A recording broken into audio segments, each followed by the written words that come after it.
Evening, everybody. Well, here it is after 9 o'clock, and I'm in here toiling away because I can't seem to get anything done during the day. Between everybody coming in the shop and doing consulting work for blacksmithing for all the new people moving into Cody, Wyoming. So it seems like I have to do all my work at 5 o'clock in the morning or 9 o'clock at night. On a good note, there seems to be some internet at night, which means I can go live while I'm doing these components. So yay! I got an hour or two of work tonight, so I might get to bed at some point.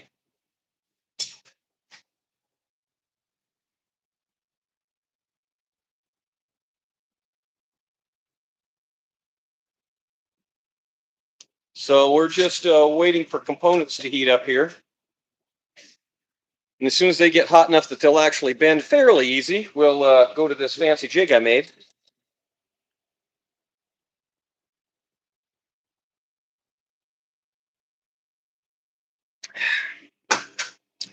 If anybody has any questions, if anybody wants to know anything about blacksmithing or Cody, Wyoming, or horses, or anything that I have any knowledge about at all, I'm happy to answer your questions. If you're planning on taking a vacation to Cody, I'm your guy because I've been here my whole life. So we'll see if we can't have a little conversation in here while we're doing this tonight. Occasionally I work with aluminum. I used to work with aluminum a lot because I used to shoe a lot of hunter jumper horses, and hunter jumper horses, a lot of times they'll put aluminum shoes on those horses, makes them lift their feet more. And race horses on the racetrack, they use a lot of aluminum shoes. But as far as in the shop, not too much. It's challenging. Working with aluminum is challenging. Yeah, it's very easy to overheat aluminum, and once you overheat it, it crumbles. And if you overwork it, it work hardens very badly and it crumbles. So aluminum is challenging.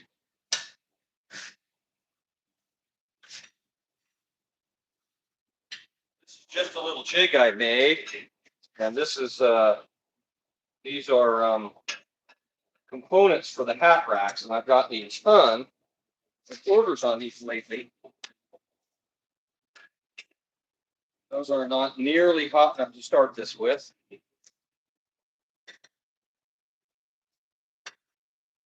We'll let those heat up a little more.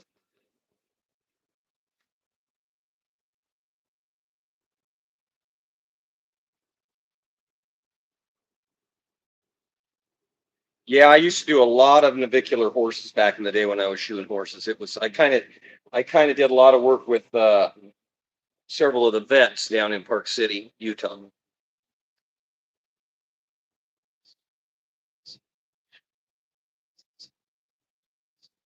Thank you very much. I will try to speak my best English tonight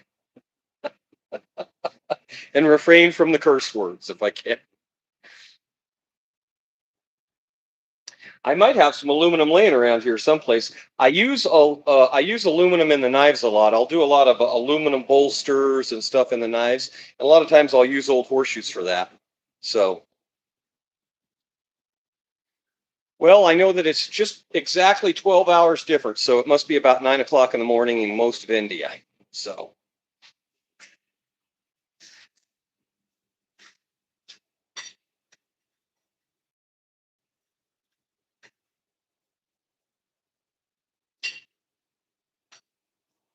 I could turn this forge up a little bit, but it gets very loud. So better to have it turned down a little bit.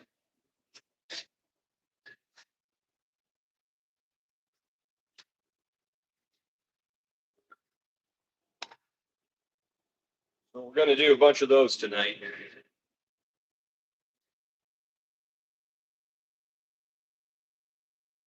And then what I'll do is I'll weld those together, and then they go on a back plate, and we make hat racks out of it. I've done something in the last 5 years. I've done something like 2,800 of them or something.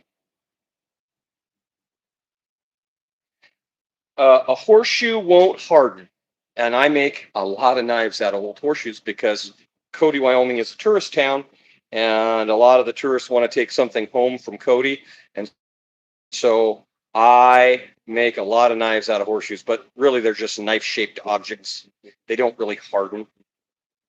So it's probably a knife that you would have got in America in about 1700. It's probably about that quality of knife.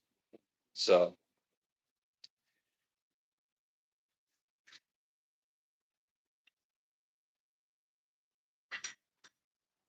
this is just little pieces of 5/16 round stock. And I just made this very simple jig. I just twist that around there like that. And if I got the forge going really good, it will heat more of that piece, and then I can forge them all at one time. But tonight, we'll take it a little easy, and we'll do them in 2 heats.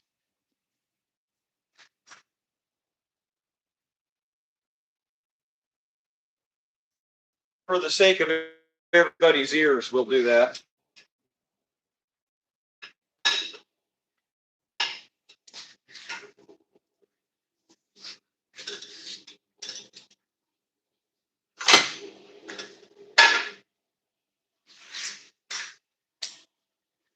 Sometimes the simplest tools are the best. This silly little jig I've made, I have done virtually every one of these that I've made on this jig. So that means it's bent something like over 3,000 of these off of this jig. And I have had to reinforce it a little bit, build up the edges with the welder, but it works really good. Yeah, we don't have great internet here. And of course, I'm in a steel building. And I'm trying to get internet, but it is so hard right now in Cody. There are so many people moving here that the demand for the internet is really high. And so I'm kind of at the bottom of the list. I could be a month out. So sorry if it isn't good.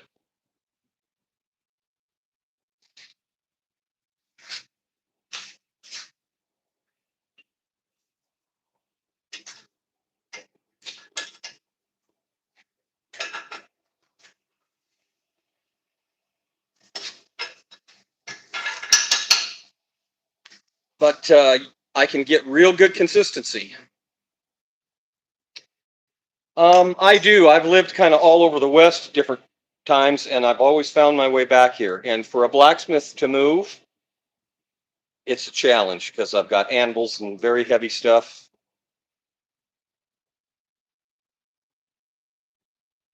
Yeah, you're right. Cody's a Cody's a lot of fun in the summertime. In the winter, you're a mile above sea level here, the east entrance of Yellowstone Park, and it can be a challenge in the winter. And if you're not, and of course you're 500 miles away from any kind of city here, so you rely a lot on rely a lot on Amazon and eBay. Well, there's a lot of good blacksmithing done on stuff that's on an anvil that weighs a lot less than 112 pounds. That's actually a pretty good sized anvil, really.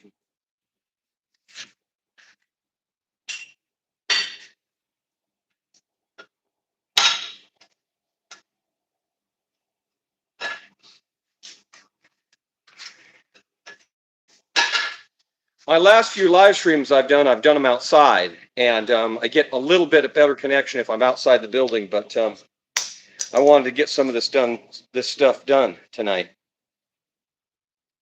So, because I can't seem to get anything done during the day.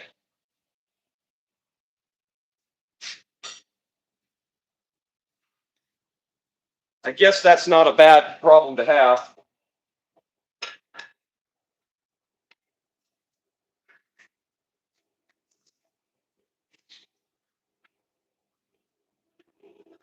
The last couple of weeks has been a calamity of errors around here between me and being sick and my family being sick and my folks.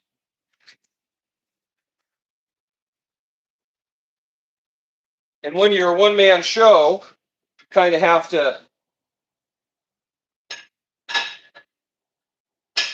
and you take a day off for a week.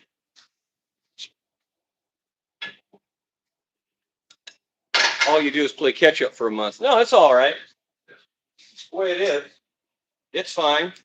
I'm afraid that some of my Etsy clients are having to wait a little longer for their stuff than I'd like to have them wait for it, but it's just kind of the way it is. Etsy's really great, and the people that are on Etsy are great. So most of them are very forgiving about that kind of stuff. They understand that if you're ordering on Etsy, you're generally ordering from somebody like me. It's not Amazon, and so there is no one-day turnaround.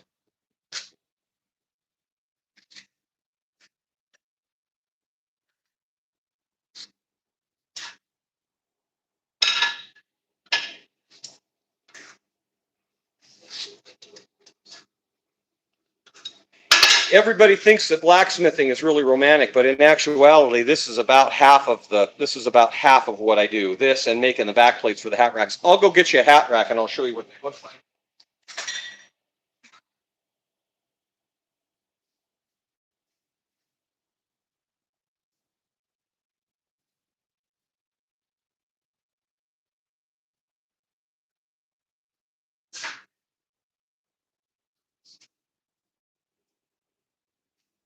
This is the simple version of the hat racks that I do.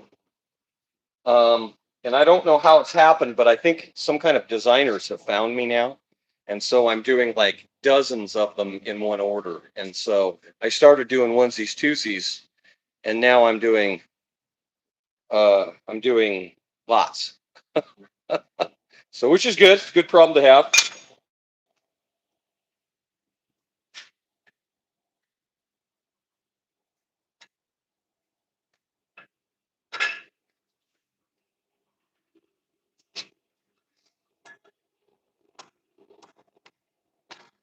You can see that I can get them fairly fairly even. And consistency is the most important part of this whole deal.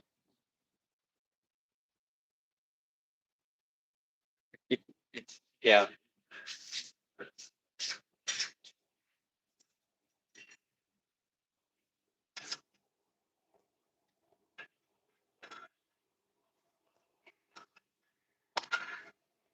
Did John Wayne ever make a Western movie that there wasn't a blacksmith in it? I think about pretty much all of his famous movies had at least one blacksmith in them.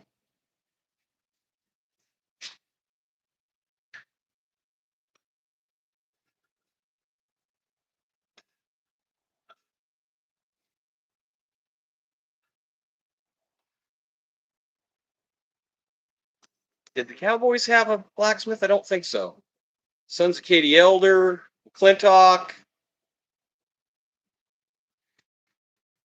There was one in the background. Even a lot of Clint Eastwood movies had a blacksmith in, always in the background, and you could hear the ding, ding, ding. And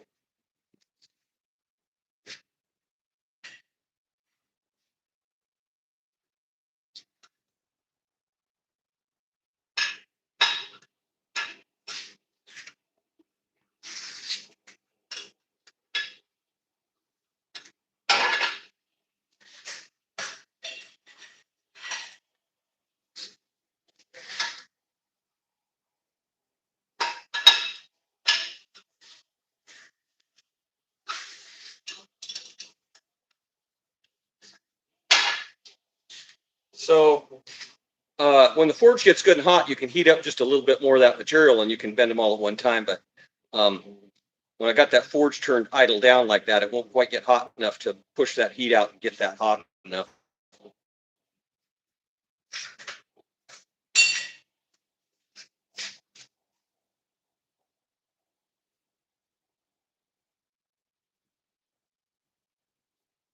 Yeah, that's exactly right. Yeah, think of all the I guess you got to be of a certain age, right? Think of Gunsmoke. Clint the blacksmith. That's old. What was his name? Burt Reynolds.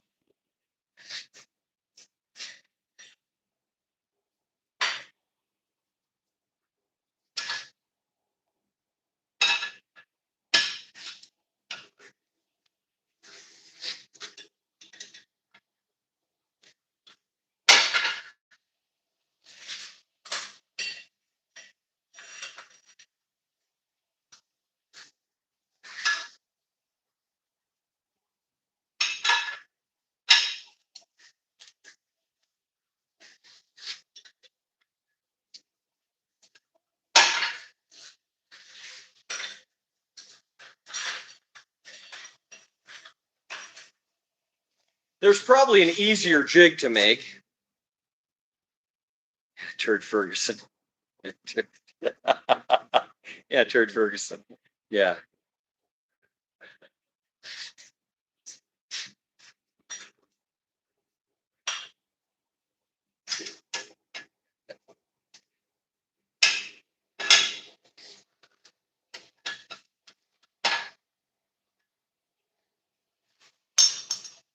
The ironic part about that is Clint Eastwood and Burt Reynolds started their career as actors at Universal Studios at the same time. And here old Clint is still alive and Bert's long gone. That says something about lifestyle, I think.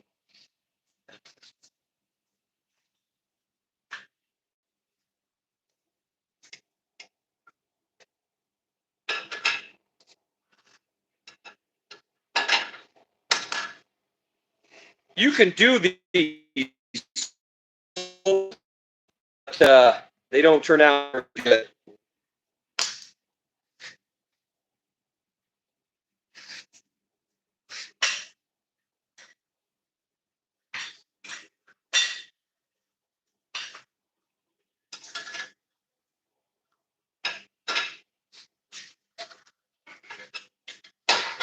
When I get done with these, I'll give you guys a little bit of a shop tour. I've been in here 5 years, and I'm finally kind of getting it laid out the way I like it.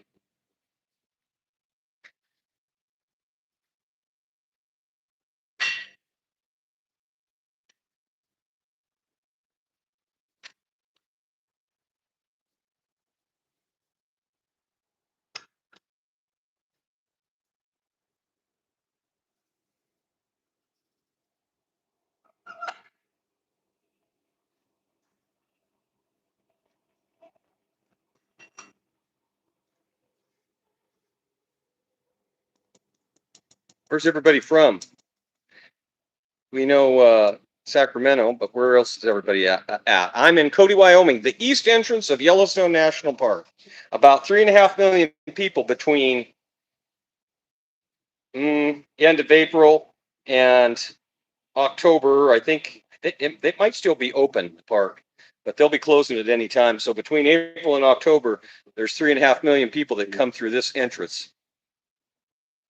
Oh yeah.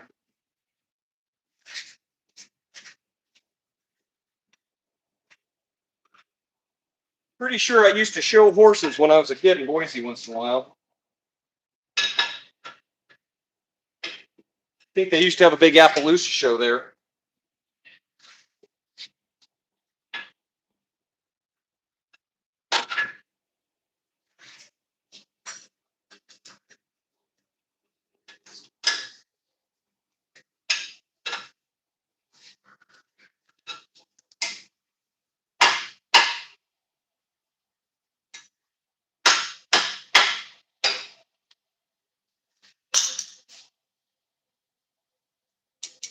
Good. I don't know, the horse industry, that Appaloosa industry is kind of dead now. I don't know if they're still showing, if there's many Appaloosa breed shows like there used to be.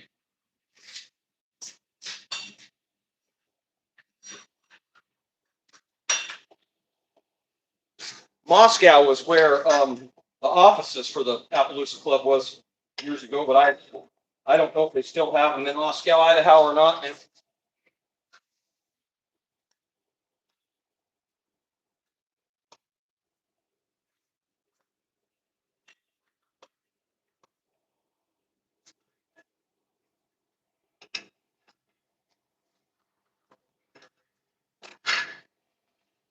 Find me a hammer.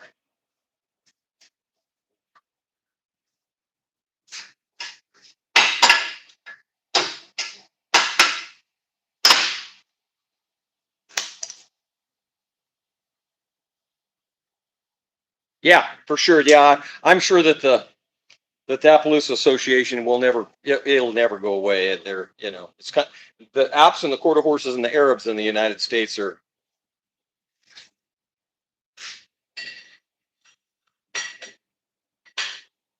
millions and millions of them.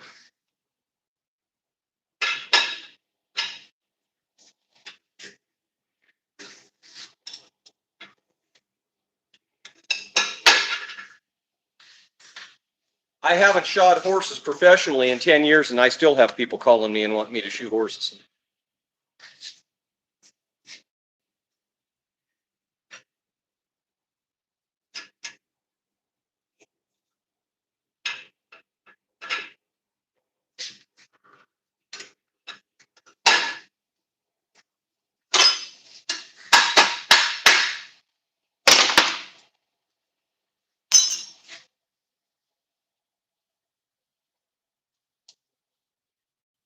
I shod horses professionally for just almost 25 years. And then I did the blacksmithing in the wintertime when I wasn't shoeing and training horses. So I shod and trained horses all summer, spring, summer, and fall, and then I do the blacksmithing in the winter. And when I turned 40, I decided that probably I was getting to a place where I didn't want to be up standing on my head underneath horses anymore. So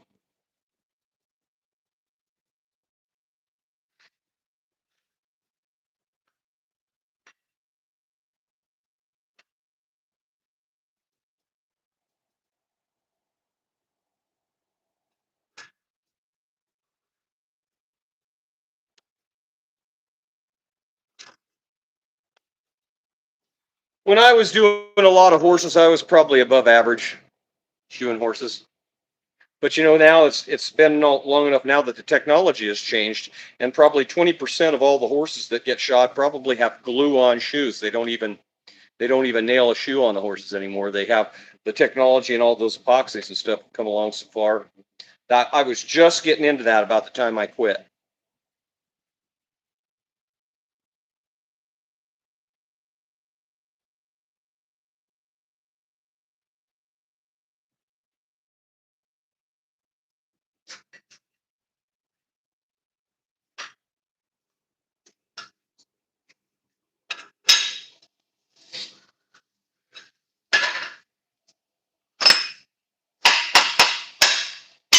There was a stuff when about the time within a couple of years when I quit, a stuff called equithane, and it was a two-part epoxy that came out of like a caulking gun, and it was pretty amazing stuff even back then. Like if I had colts that would have contracted tendons when they were born, I could build a toe. I could take that equithane, I could build a toe up on their foot and make those colts to where they would roll that tendon out and have to stand on that foot normal. Uh, a lot of thoroughbred horses that come off the track, they're really thin walled, and so they didn't have much hoof to nail a shoe to. So you could just lay some of that equithane in there and give that foot a break from abrading on the ground and help that foot build up, and then you could put a shoe on them after 8 or 10 weeks. Works pretty good.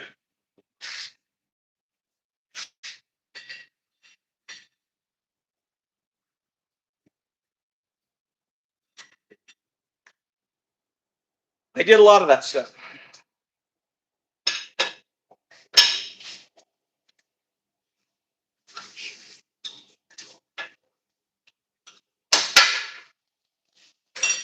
I made a lot of shoes. I did a lot of bar shoes. I did a lot of uh real high end hunter jumper horses. I ran a hunter jumper barn down in Utah.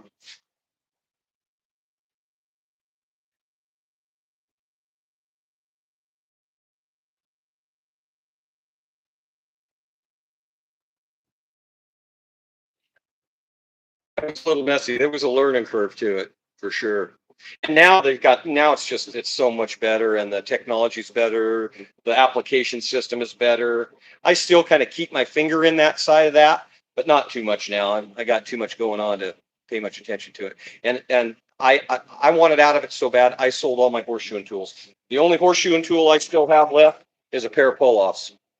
I have one pair of pull-offs that I haven't given up, just in case in emergency I got to pull a shoe off a horse. But other than that, I don't have a set of nippers. I've got a couple of hoof knives that I made over the years that I kept for myself, and that's as close to a horse's hoof as I want to get.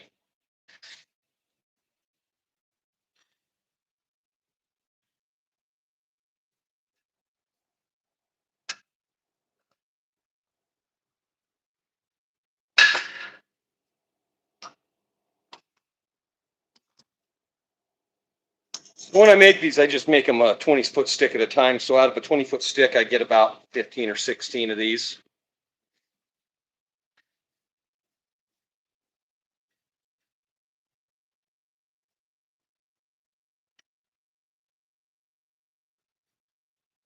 And I could use a bigger forge, get everything hot.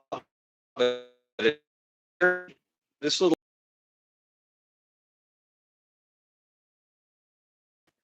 and I don't feel like I'm wasting so much fuel, so it works out pretty good.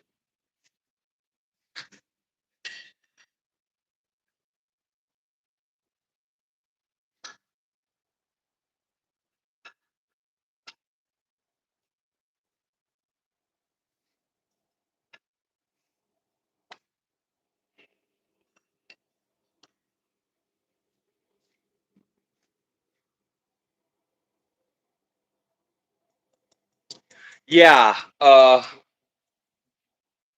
and you can kind of see the finish on these. So I use a real traditional finish. I just use linseed oil cut with some turpentine, and I heat them. I put them in. I actually have an oven, so when I do, I'll do them 8 or 10 at a time, and I'll put them in the oven and heat them up to where that oil will flash. And linseed oil is one of the only natural oils that will polymerize, so it almost is like urethane, and it's very durable. And so these ones are coated with that. And I've got some stuff that's coated with this that's been outside. As long as it's not getting worn on a lot, somebody touching it a lot, wearing the finish off, they won't rust for years and years, especially in this country. It's so dry here.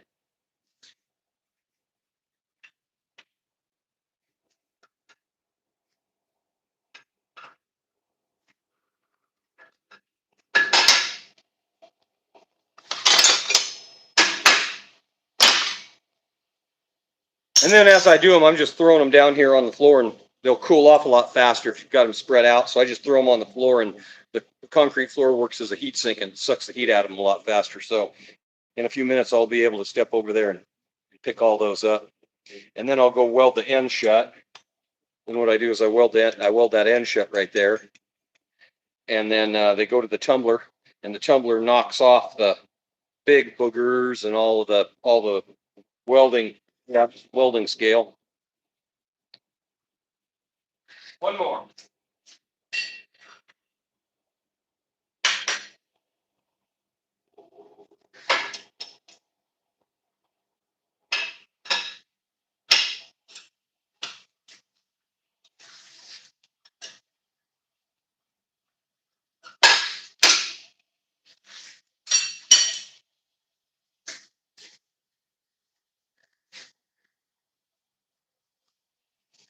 So those are 2 buffalo skulls right there.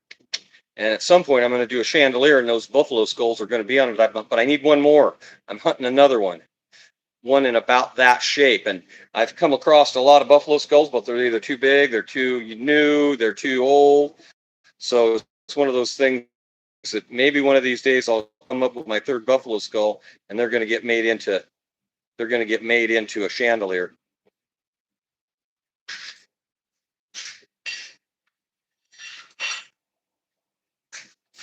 Now that's heating up. I'll show you what I'm working on. So this is a custom sax. And I have to be a little careful about this because YouTube does not like when you show this kind of stuff. So we're going to show the pattern. And there's a guy down in Alabama that I get my pattern welded steel from. And I have done it, but my shop really isn't set up to that. And I'm so doggone busy doing other stuff now that I just get my pattern welded steel from a couple of good guys that I know that make it. And so that's going to be a Sachs.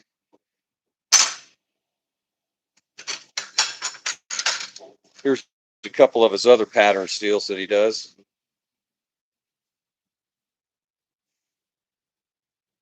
There you can see the pattern on it. I think I'm going to do hunting knives out of these smaller ones. That one, and then I got this one.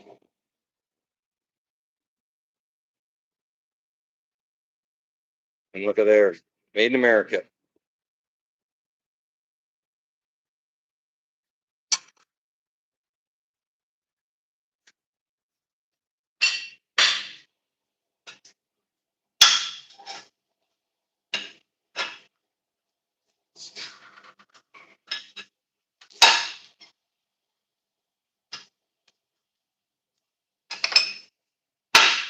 So that's the second batch of those I've done today. I did a bunch earlier, so that's about, there should be about 14 of those, 14 or 15 of those there. So that's, I've done about 30 of those today.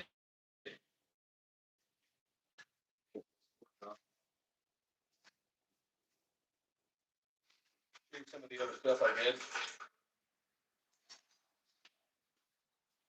Some of these were done on the last live stream I did the other night with at the coal forge outside. These are a wall hook that I do, and I get these old pole barn spikes that nobody uses anymore, and I forge them up into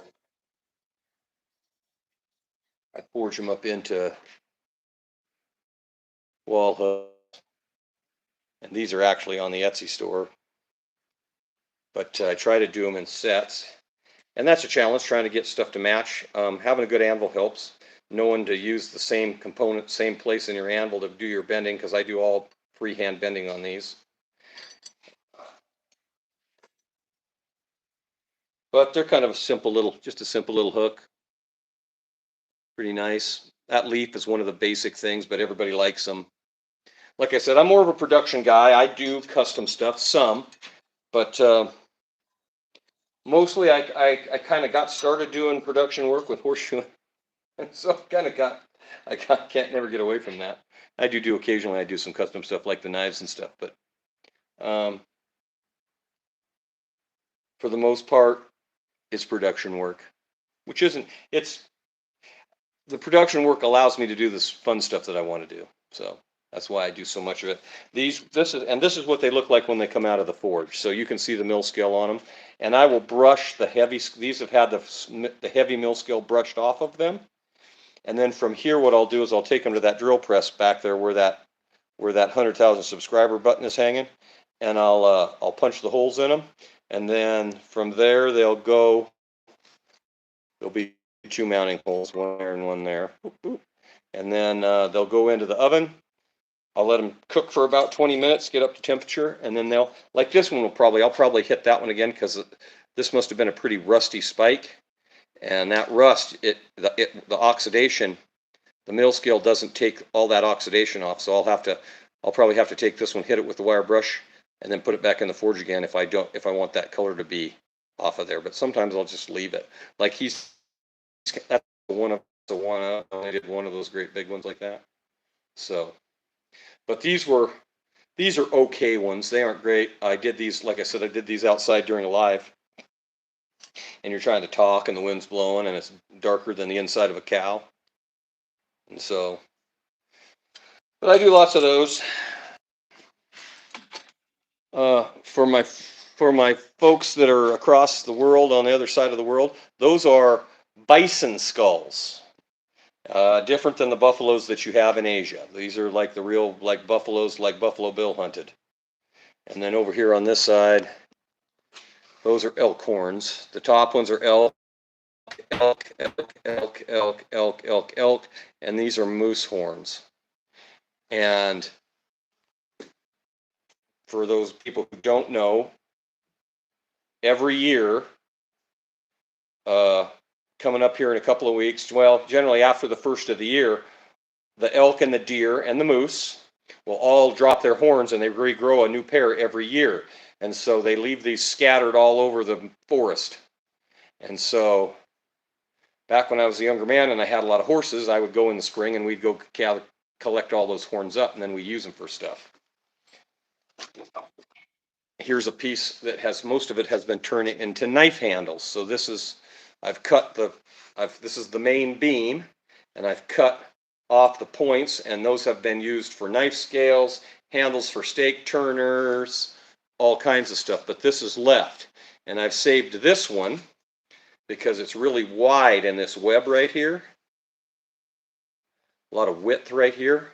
And so there's enough of that web that I will get a pretty nice knife handle out of that. So I will use this piece of horn. I'll cut it off right here, and then I'll run it through the bandsaw and cut it in half, and I'll probably stabilize it somehow and thin it up, and it'll be the slabs. It'll be the slabs on this blank.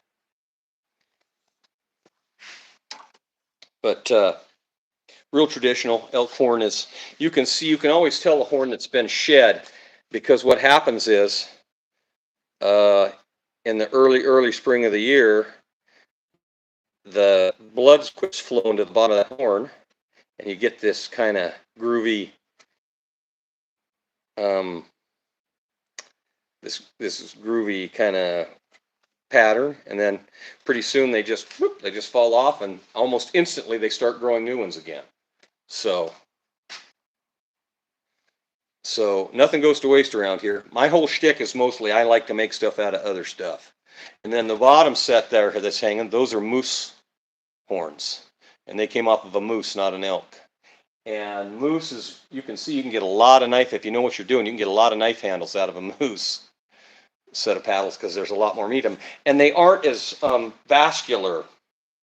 So you probably can't see, but you can see where the blood is run up through there, and it leaves a lot of viscous vascular. Well, moose, for some reason,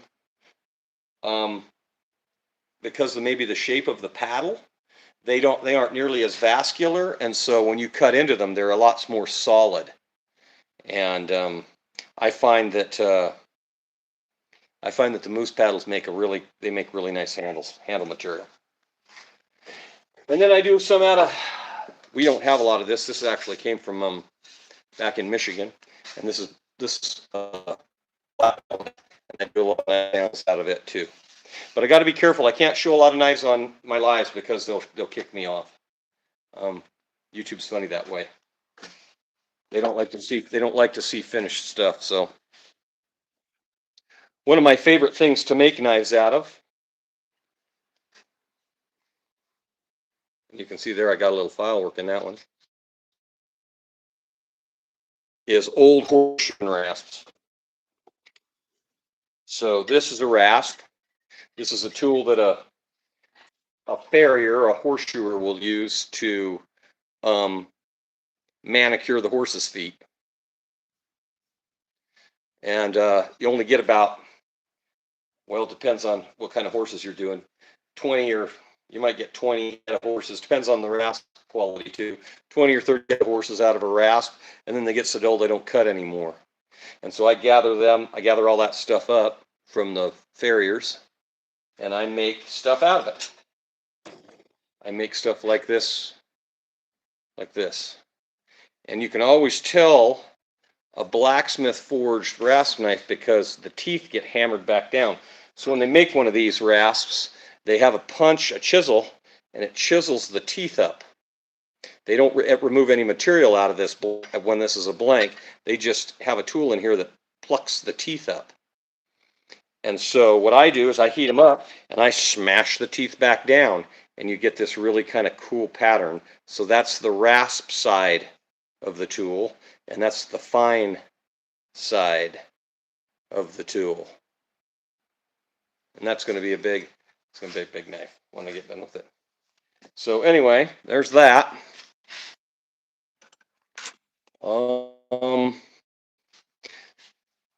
So we'll go back over here and I'll show you. This is kind of cool. So this, I never had the ability to do this. So this is my cart, and it's on wheels.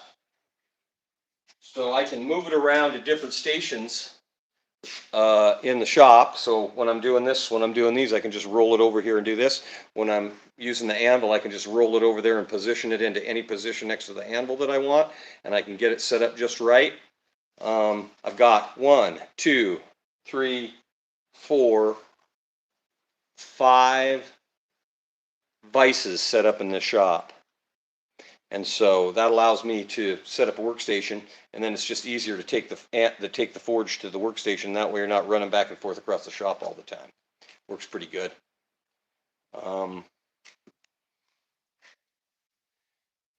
Yeah, it really is. And then of course, see, it's almost like having a toolbox, right? So all my come up to hopefully the stream stays going. So there's a rack with all of the tongs that I make and I use. That's the ones I use mostly. So the ones I'm using daily are right here in front of the forge. Then here's all my chisels and punches, all the stuff, all the chisels, all the specialty tools, the chisels and punches and drifts. They're right here. And then I've got 2 big blocks of hammers. And then underneath is the one on the one side is vice grips. Over here it's just here's all the hardy tools on this side. So this is all tools that either go in the vise or go in the hardy hole on the anvil. There's just a simple bending tool that I made. Of course, everybody knows these, right? That's the butcher hardies. But I've got all kinds of tools, pullers, and most of them I've made. Here's a little kind of an interesting tool for doing small stuff, rings, small stuff, doing bends.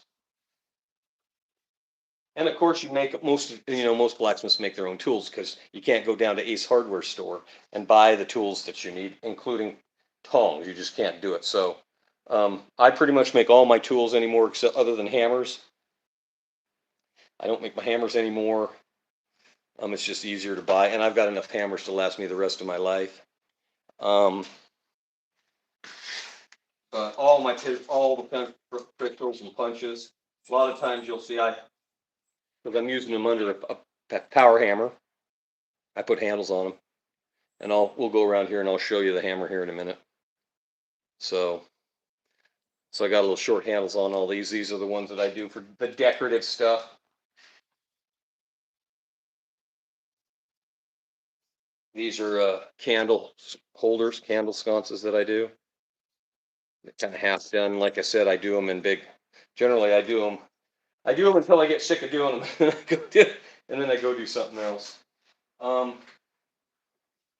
There's something to be learned here though, because let's see, can you see this? So you're doing long stuff in your forge. This is just a tool that slides out here, and now you can do long stuff like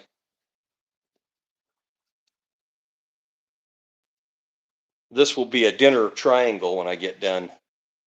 And I see how I do a little decorative end on it. So I can slide that on that holder. And that holds it up and just keeps the end of it in the forge when you're doing long stuff. And this forge can be opened up. It's just made out of brick, so it can be opened up on the either end. So I can open up the other end of the forge and run long stuff in. That works fairly good.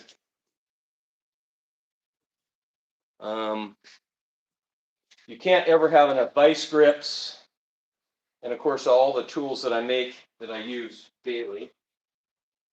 Like that's just a little I made out of this was an old World War II screwdriver. Ironically, they were forged back then. They were drop forged. And so that's an old forged screwdriver. And then the end of it was snapped off. So I just drew it out and made a hook. And that gives me a way to reach in that forge and pull stuff out when it gets in there and I can't get it out. So that's one of my tools. But I do make my own rakes. Here's one that I made years ago. A rake, same thing, to reach in and get stuff out of the forge. Just very simple. Most of my tools aren't fancy because I need them in a hurry. This is probably the nicest set of tongs I've made in a while, and they aren't great. They work good, but they're not fancy by any means. So I even make all my own tongs. These ones get used a ton. These are called a bolt tong for holding odd shaped stuff. So you get that leaf done and it'll hold. And when you make them, generally you make them so you can have this, you can use one tool to do 2 or 3 things. And so, but the good thing about a set of tongs like that is, and then of course you have to have one for every diameter, right? And then these are a little set of pause tongs. That's the one I was using earlier. I made those up a long time ago, 5, 6 or 7 years ago. So I do have a few. I do have a few store-bought tongs, but mostly it's stuff that I've made. These are my favorite hammers. You can't even get these anymore. I've got about 5 of them in here. Yeah, I do a ton of. I make a ton of stuff out of them. Mostly knives out of the rasps. Spurs. I do a lot of spurs out of the rasps.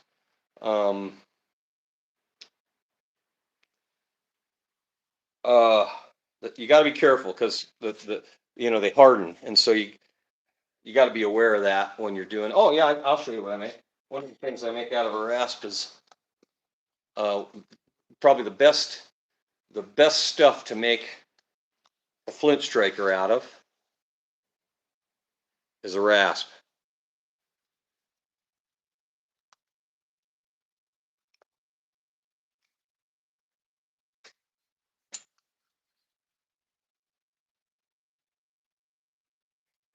Let's block him, shall we?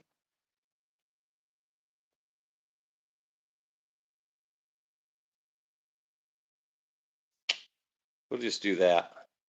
So I was out doing a little target shooting the other day, and I picked this up out in the prairie, and I'm pretty sure it's a piece of agate. And it looks to me like this piece of agate probably went through a dinosaur. This was probably in the croup of a dinosaur. Okay. And if you don't know, dinosaurs were like chickens, and so they'd swallow rocks. Apparently, I wasn't there, so I don't know. I'm almost that old, but and they get smooth, they get shiny. Well, this was a piece of agate, and I don't know if you'll be able to see this or not, but this is a piece of that rasp forged into a flint striker.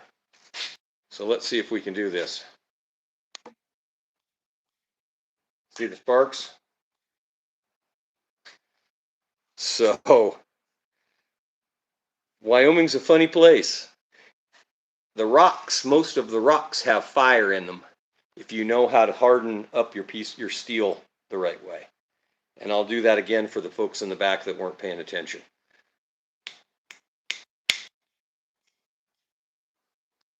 And so for I don't know how many thousands of years, that's how people started a fire. So with those 2 things and some knowledge, but that was a piece of rasp. You can actually see the teeth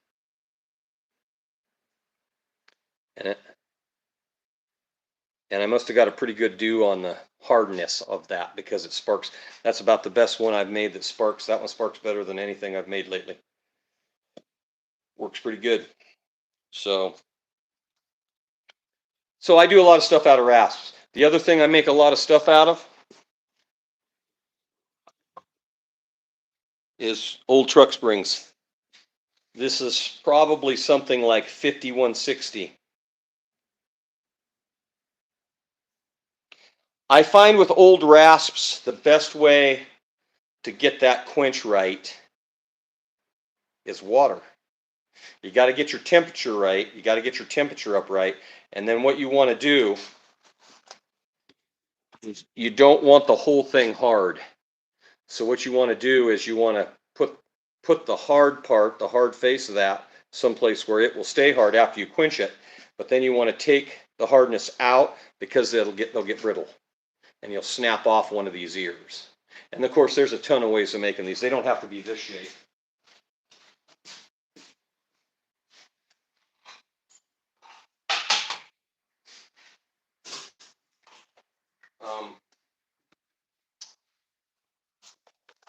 These are a French style one. I really like these. This is probably my favorite because you can put a lanyard on them and then you don't lose them. And these are drifted. You can forge weld them, but I just find that it's easier to drift them out.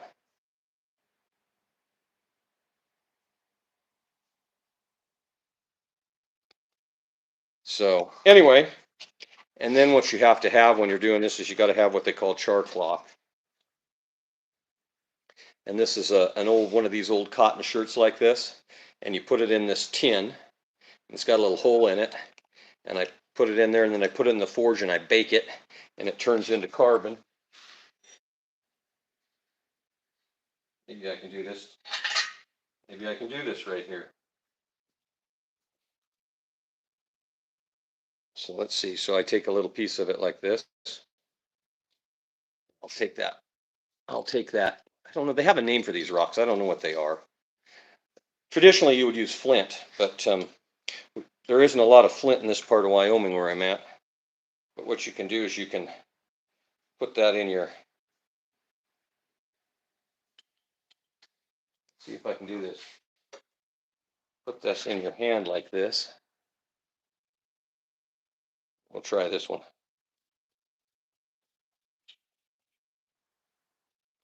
I got to find an edge, because what you're doing is you're shaving off little pieces of the steel.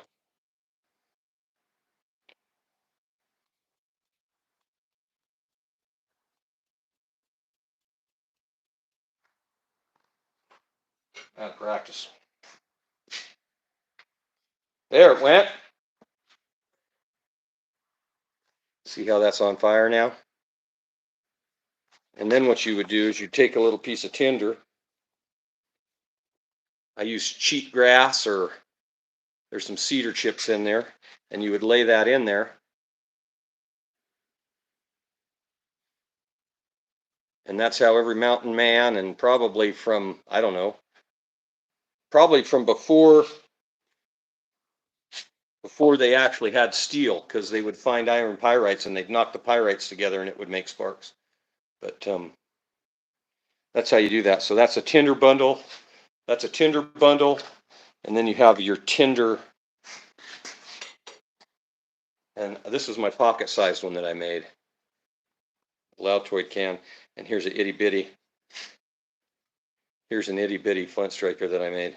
So, and then I have a little piece of flint. A second.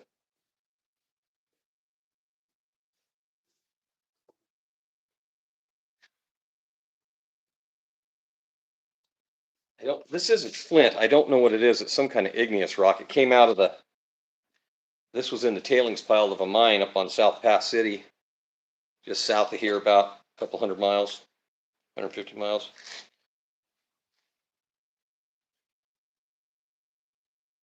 And so here's this little miniature flint striker. And this one, I actually, before I hardened it, I put my name in it.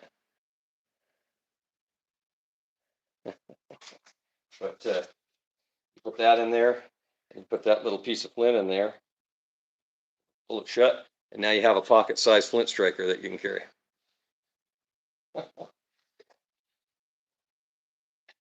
Yeah, being a blacksmith can be, you can be an OG, you can be the OG, you know what you're doing. So anyway, so I do a lot of that kind of stuff, a lot of historical stuff. I do a lot of saws and axes. There you can see the power hammer, one of the anvils. That's my daily driver there.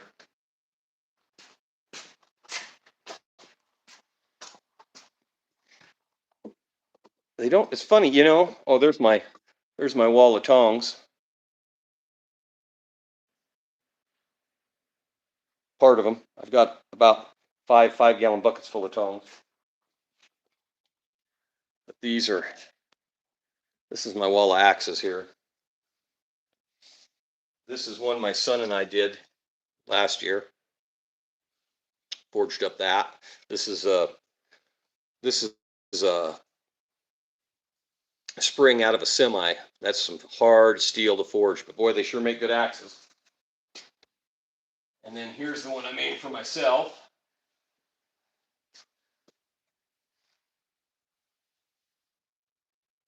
It's kind of a nice little axe. Good for chopping, not good for splitting because it's very narrow. Doesn't have much cheek on it. But I do. Here's an adze for a gouge for hollowing out bowls and stuff. And this isn't great because I didn't get the cheeks very wide on it, so you almost have to do a tomahawk style handle on it, not this one. My son wanted to put a handle in it, so.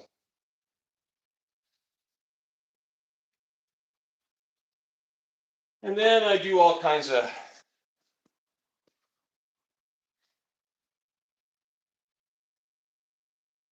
interesting stuff.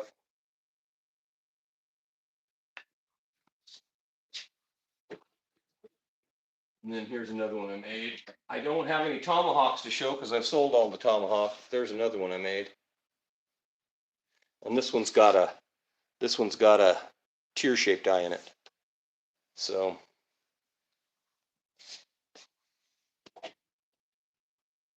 I do a lot of demonstrations and education.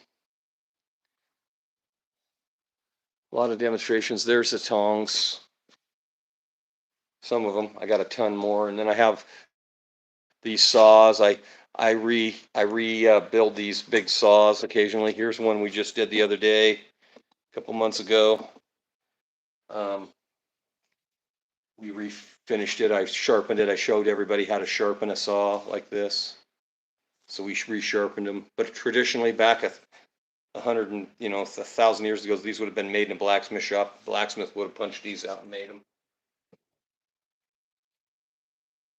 Oh, there's another flint striker. I wonder if that one's hard. I've got them laying everywhere. What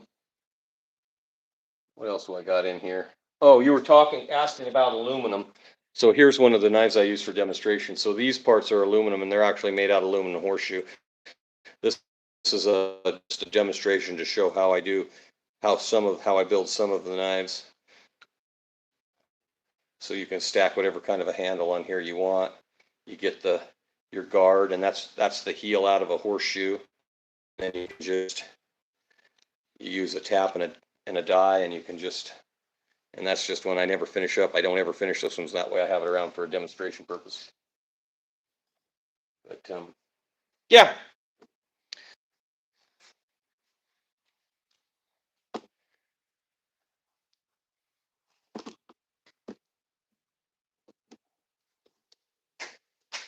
So there's the treadle hammer.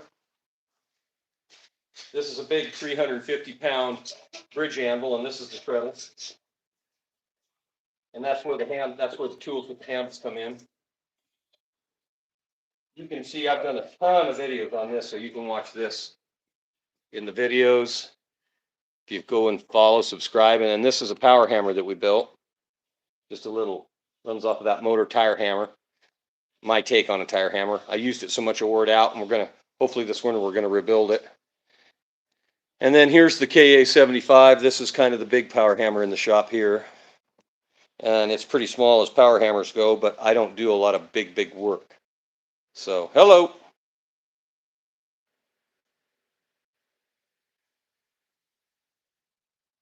So this is KA75. These were made in Wisconsin. I think this company was just bought by Cody Iron, and they're going to be producing these now. I would love to have a second one. But yeah, so that's it. That's the big anvil. And see, so what I'll do here is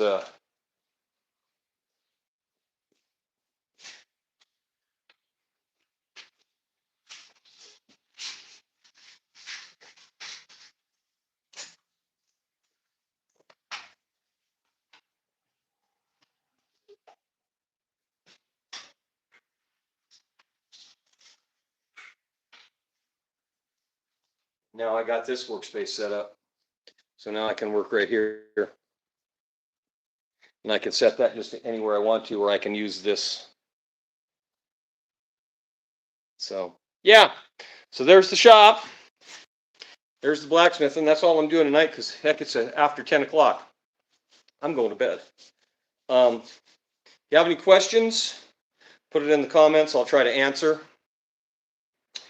If you like what I'm doing and you want to learn more, or you have anything that you want to add, you know, I do it for free mostly, like these fencing dogs that I forged up.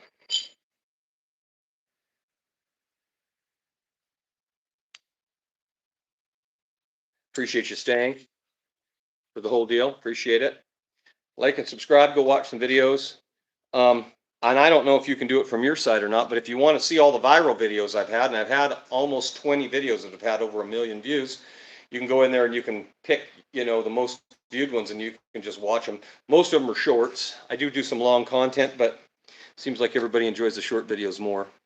That's why I film these lives in this fashion, because it seems like everybody's watching on their phone. I'd rather watch this way than the other way. So anyway, get a hot-headed dogs for your safe sequence. Like the content, slip over to the Etsy store, Cody Iron Works.